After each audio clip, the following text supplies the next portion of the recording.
Hello, আসসালামু আলাইকুম। Euro 2024-এর ফাইনালে কিন্তু মাঠে নামছে স্পেন ভার্সেস ইংল্যান্ড এবং স্পেন এবং ইংল্যান্ডের মধ্যকার যে ম্যাচটি সেটা বাংলাদেশ সময় 15 তারিখ রাত 1টায় অনুষ্ঠিত হবে, অর্থাৎ 14 তারিখ দিবাগত রাত 1টায় ম্যাচটি সরাসরি দেখাবে টি স্পোর্টস এবং সনি সনি স্পোর্টস নেটওয়ার্ক এবং সেই সাথে কিছু ওয়েবসাইটে আপনি খেলা চাইলে দেখতে পারবেন। সেই ওয়েবসাইটগুলো আমি চাইলে দিব একটু পরে।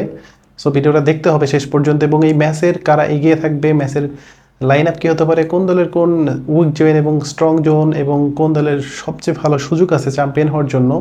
সো এই সব বিষয় নিয়ে আমি কথা বলবো, সাথে সাথে আমি রিজান। ভিডিওটা যদি ভালো লাগে অবশ্যই চ্যানেলটিকে সাবস্ক্রাইব করে পাশে থাকবে। প্রথমে যদি আমি ইংল্যান্ডের কথা বলি, আমি ইংল্যান্ড দিয়ে শুরু করি, কারণ এর আগে যতগুলো ভিডিও বানিয়েছি সবগুলোতে স্পেনকে দিয়ে শুরু করেছিলাম। আজকে ইংল্যান্ডকে দিয়ে শুরু করবো আমি। ইংল্যান্ড কিন্তু ইউরো 2024-এর তাদের যে ক্যাম্পটা সেটা কিন্তু মেইনলি প্রথমেই কিছু বিতর্কিত ছিল, কারণ তাদের নিয়মিত স্কোয়াড থেকে কয়েকজন প্লেয়ারকে বাদ দেওয়া হয়। সো এটা নিয়ে একটা সমালোচনা ছিল, বাট তাদের ইউরোতে আসার পরে তাদের সমস্যা কিন্তু আরও ঘনীভূত হয়, কারণ তারা গ্রুপ পর্বে সি গ্রুপে তারা তাদের প্রতিপক্ষ হিসেবে ডেনমার্ক, স্লোভেনিয়া, সার্বিয়া এদের সাথে মোকাবেলা করে। বাট তাদের গ্রুপ পর্ব যে খুব একটা স্মুথ ছিল সেটা কিন্তু আপনি বলতে পারেন না, কারণ তারা দুইটা ড্র করেছে, একটা ম্যাচ জিতেছে। 5 পয়েন্টে তারা কিন্তু রাউন্ড অফ 16-এ কোয়ালিফাই করে। সো এই ইংল্যান্ড এইভাবে কিন্তু তাদের গ্রুপ পর্বটা কোনোভাবে কাটিয়ে দেয়। খুব বাজে অবস্থা ছিল, কারণ ইংল্যান্ডের যে বর্তমান দল এবং তাদের যে হাইপ সেটার তুলনায় কিন্তু দলটা অত ভালো পারফরমেন্স করতে পারেনি এবং তারা নকআউট পর্বে রাউন্ড অফ 16-এ তাদের প্রথম বাধাটা ছিল ওই স্লোভাকিয়া। সেখানে কিন্তু তারা 2-1 গোল ব্যবধানে জেতে এবং এই ম্যাচটা কিন্তু চাইলে ইংল্যান্ড হেরে যেতে পারতো। একদম শেষ মোমেন্টে 85তম মিনিটে কিন্তু জুড বেলিংহামের দুর্দান্ত একটা গোলে কিন্তু ম্যাচে তারা ফেরে এবং তারা কিন্তু অতিরিক্ত মিনিটে গিয়েও কিন্তু তারা ম্যাচটা জিতে নেয় হ্যারি কেইনের গোলে। এবং তাদের কোয়ার্টার ফাইনালে তারা সুইজারল্যান্ডের সাথে ম্যাচটা 1-1 গোলে ড্র করে টাইব্রেকারে গিয়ে তারা ম্যাচটা জিতে যায় এবং তাদের সেমিফাইনালে তারা পায় নেদারল্যান্ডকে এবং সেখানে তারা 2-1 গোল ব্যবধানে কিন্তু তারা ম্যাচটা জিতে যায় এবং তারা ফাইনালে চলে আসে। এবং এই দলটাকে নিয়ে খুব একটা যে হাইপ তোলার মতো পারফরমেন্স করা বা দলটা পুরো টুর্নামেন্টে খুব একটা যে ভালো খেলা বা দুর্দান্ত ফুটবল খেলা সেটা কিন্তু আপনি কখনোই দেখেন না। ইন্ডিভিজুয়াল কিছু প্লেয়ারের পারফরমেন্স ছিল, Jude Bellingham, Bukayo Saka, Harry Kane, Jordan Pickford, এদের কিছু পারফরমেন্স কিন্তু আপনার চোখে লাগার মতো পারফরমেন্স ছিল। বাদবাকি সবাই কিন্তু তাদের ছায়াতেই কিন্তু হারিয়ে গিয়েছিল। সো ইংল্যান্ড দলটা ফাইনালে এসে স্পেনের এগেনস্টে কত ভালো ফুটবল খেলবে সেটা কিন্তু তাদের বিগত ম্যাচগুলো দেখে বোঝা যাচ্ছে। সো আমি একটু হলেও সন্দিহান যে এই ইংল্যান্ড দলটা অ্যাকচুয়ালি স্পেনের সাথে পেরে উঠতে পারবে কিনা। বাট সুযোগ কিন্তু সবারই আছে, কারণ ফাইনাল ম্যাচে যারা নার্ভ ধরে রেখে শেষ পর্যন্ত খেলতে পারবে তারাই কিন্তু চ্যাম্পিয়ন হবে। সো আমি যদি এই ম্যাচের ইংল্যান্ডের লাইন আপের কথা বলি, তাহলে তাদের গোলবারের নিচে জর্ডান পিকফোর্ড, তাদের লেফট উইং এবং রাইট উইংয়ে কিন্তু কাইল ওয়ালকার এবং গুয়েহি, তিনিও কিন্তু দুর্দান্ত ফুটবল খেলে। তিনি মাঝে মধ্যে উপরে উঠে যান, নিচে নামেন, এটা কিন্তু তিনি ভালো করতে পারেন। বাট স্পেনের জন্য থ্রেট হইতে পারে, কারণ স্পেনের যে নিকো উইলিয়ামসকে আটকানোর জন্য কিন্তু কাইল ওয়ালকার তিনি কিন্তু দুর্দান্ত, কারণ তার মতো রাইট ব্যাক এই মুহূর্তে ফুটবল বিশ্বে খুব কমই আছে। তিনি যেমনভাবে তার রানিংটা আছে, তিনি যে এগ্রেশনে যে আক্রমণে যান, আক্রমণে সহায়তা করে, সেইভাবে কিন্তু তিনি নিচে নেমে ডিফেন্সও করতে পারে। সো তাদের একমাত্র সিবি সেটা জন স্টোনস, কারণ ইংল্যান্ডের যে কোচ সাউথগেট তিনি দলটাকে কিন্তু 3-ম্যান ব্যাক লাইনে কিন্তু খেলাই থাকেন।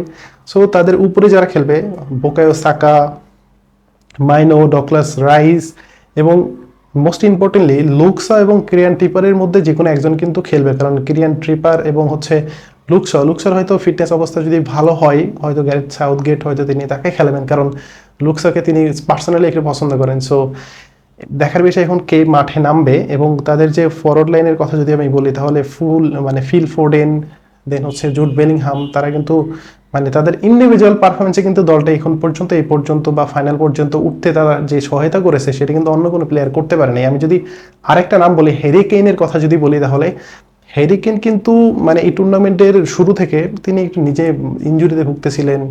তিনি বুন্দেসলিগায় টপ স্কোরার ছিলেন, বাট তিনি একটি ইনজুরিতে ভোগার কারণে তিনি খুব একটা ভালো রিদমে ছিলেন না। বাট আস্তে আস্তে কিন্তু তিনি তার রিদমে ফিরে আসেন এবং তিনি যে দুর্দান্ত স্ট্রাইকার, তাকে যদি বল সাপ্লাই দেওয়া হয় তিনি যে ভালো ফিনিশ করতে পারে সেটা কিন্তু আমরা বিগত অনেক ম্যাচে দেখেছি। সো ইংল্যান্ডের কিন্তু এই লাইন আপ। আমি যদি স্পেনের কথা বলি, স্পেন কিন্তু 12 বছর পর তারা কিন্তু ইউরোর ফাইনালে এসেছে এবং গোল্ডেন জেনারেশন বলে যে একটা কথা আছে, সেই জেনারেশনের লাস্ট তারা শিরোপা জিতেছিল এবং এরপরে কিন্তু তারা ওইভাবে কোনো বড় টুর্নামেন্টে কিন্তু তারা শিরোপা জিততে পারেনি বা তারা ফাইনালি উঠতে পারেনি। সর্বশেষ তারা ন্যাশনস লিগে তারা শিরোপা জিতেছিল, বাট ন্যাশনস লিগকে অতটা বেশি হাইপ কেউ তুলতে পারে না, বা ওইটা অ্যাকচুয়ালি মেজর ট্রফি বলে গণ্য আদৌ হবে কিনা সেটা আপনাদের কাছে প্রশ্ন থেকে গেল। সো স্পেনের সামনে কিন্তু ইংল্যান্ডকে হারিয়ে এককভাবে 4টা শিরোপার দাবিদার এবং 4টা শিরোপা জেতা একমাত্র দল হওয়ার সুযোগ কিন্তু স্পেনের সামনে আছে। সো এই স্পেনকে আপনি আটকাবেন কিভাবে, ইংল্যান্ড আদৌ পারবে কিনা সেটা কিন্তু একটা দেখার বিষয়। এই ম্যাচে কিন্তু ডানি কারভাল ফিরবেন, তারপর হচ্ছে নর্মাল যে সিবি তিনি ফিরবেন। সো স্পেনের জন্য কিন্তু এটা কিন্তু সুসংবাদ। সো এখন দেখা যাক যে স্পেনের লাইন আপ কি বলছে। স্পেনের লাইন আপ হচ্ছে উনাই সিমন্স, ওকে, সো ফিরছেন এবং তারা গ্রুপ পর্বে তাদের যে হচ্ছে তারা গ্রুপ অফ ডেতে পড়েছিলেন, তাদের গ্রুপ সঙ্গী ছিল হচ্ছে, আমি এটা ইতিমধ্যে অনেকবার বলেছি, ইতালি, ক্রোয়েশিয়া, আলবেনিয়া, তাদেরকে কিন্তু হারিয়ে সবগুলো ম্যাচ জিতে তারা কিন্তু পয়েন্ট টেবিলে টপ করে তারা কিন্তু রাউন্ড অফ 16-এ চলে আসে এবং সেখানে তারা হচ্ছে জর্জিয়ার এগেনস্টে 4-1 গোলের বিশাল ব্যবধানে জয়লাভ করে এবং তারা কোয়ার্টার ফাইনালে এসে এবার টুর্নামেন্টের হোস্ট এবং টপ মোস্ট ফেভারিট ট্রফি জেতার ক্ষেত্রে জার্মানিকে তারা কিন্তু দুর্দান্ত একটা ম্যাচে হারিয়েছে।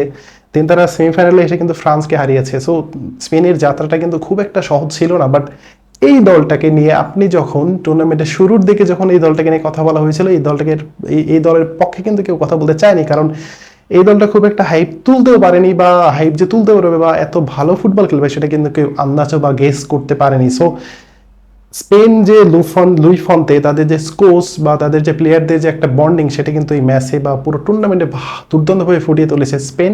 এবং স্পেনের যদি লাইন আপের কথা বলি তাহলে উনাই সিমন্স, এবং তারা কিন্তু এই ম্যাচে ডানি কারভালের সার্ভিসটা পাচ্ছে, নর্মালদের সার্ভিসটা পাচ্ছে, এবং তাদের দুই রাইট ব্যাক এবং লেফট ব্যাকের যদি কথা বলি তাহলে ডানি কারভাল তিনি হচ্ছে লামিন ইয়ামালের সাথে খেলে এবং কুকুরিলা তিনি নিকো উইলিয়ামসের সাথে খেলে। এবং স্পেনের কিন্তু এই 4টা প্লেয়ার মোস্ট ইম্পর্টেন্ট এবং পুরো টুর্নামেন্টে তারা যা করে দেখিয়েছেন।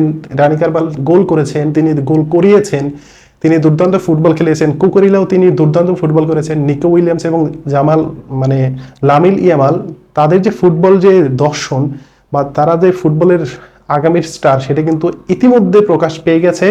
সো স্পেনের সামনে কিন্তু দুর্দান্ত একটা সুযোগ আছে। এবং তাদের মিডফিল্ডের কথা যদি বলি তাহলে পেদ্রি যাওয়ার পরে ডানি অলমোকে দিয়ে শুরু করে লুই ফন্তে, এবং ডানি অলমো কিন্তু দুর্দান্ত ফুটবল খেলে থাকেন। এবং মিডফিল্ডে যথারীতি রোদ্রি এবং ফেবিয়ান রুইস কিন্তু স্পেনের এখন পর্যন্ত টপ মোস্ট পারফর্মার, এটা কিন্তু মানতেই হবে। এবং এইবার ইউরো 2024-এর যে মিডফিল্ড তাদের মধ্যে কিন্তু তিনি অন্যতম টপ পারফর্মার। এবং তাদের সামনে যে স্ট্রাইকার সেটা হচ্ছে আলবারতো মোরাতা, এবং তিনি কিন্তু দলের ক্যাপ্টেন, এবং তিনি কিন্তু ঘোষণা দিয়েছেন যে এই ম্যাচের মাধ্যমে কিন্তু স্পেনের জার্সি তিনি খুলে রেখে দেবেন। সো তিনি ভালো কিছু করতে চাইবেন এবং তিনি যে দলের জন্য সহায়তা করবেন সেটা কিন্তু বোঝাই যাচ্ছে। এবং বাকি যে দলের সদস্যরা তারাও কিন্তু চাইবেন যে আলবার্তো মোরাতাকে একটা ট্রফি দিয়ে তাকে বিদায় জানানো উচিত। সো আর এই হচ্ছে স্ট্রাইকার। আমি যদি মোস্ট দুইটা ইম্পর্টেন্ট প্লেয়ারের টপিকটা আমি একটু পরে রেখেছি একটা কারণে, সেটা হচ্ছে এদেরকে নিয়ে একটু বেশি কথা বলতে হবে।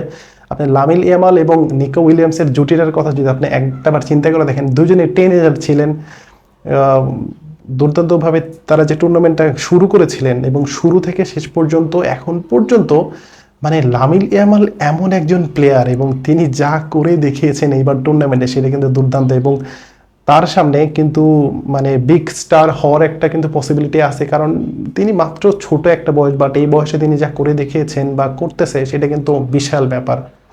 চাইলে আমি আপনি কিন্তু সেটা করতে পারবো না বা আমরা কিন্তু করতে পারিনি।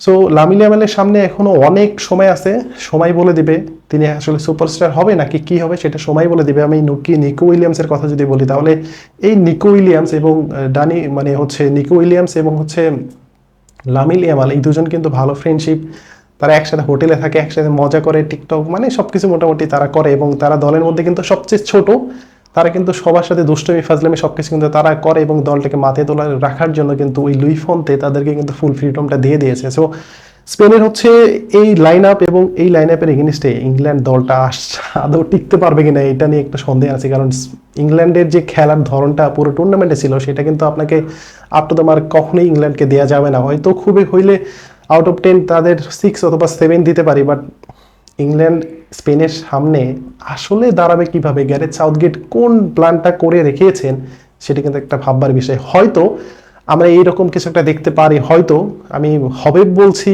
এমন না, হতে পারে যে 2020 সালে তারা যে ইটস কামিং টু হোম বলে একটা স্লোগান ধরেছিল এবং ফাইনালে গিয়ে ইতালির বিপক্ষে কিন্তু তারা হেরে কিন্তু টুর্নামেন্ট থেকে বিদায় নেয়। সো এই কাজটা যদি এবারও হয়ে যায় তাহলে কিন্তু আমি অবাক হব না, কারণ ইংল্যান্ড ওই রকমের ফুটবল খেলতে পারেনি। বাট স্পেনের যে জেতার একটা ভালো সুযোগ আছে সেটা কিন্তু আপনাকে বলে দিতে হবে এবং আপনি কিন্তু বলতে বাধ্য হবেন, কারণ তারা পুরো টুর্নামেন্টে দুর্দান্ত ফুটবল খেলেছে এবং এই স্পেন কিন্তু শিরোপার জন্য দাবিদার। সো আজকের প্রেডিকশন আমি স্পেনের পক্ষেই দিব। আপনার প্রেডিকশনটা কিন্তু আমাকে জানাতে পারেন কমেন্ট বক্সে।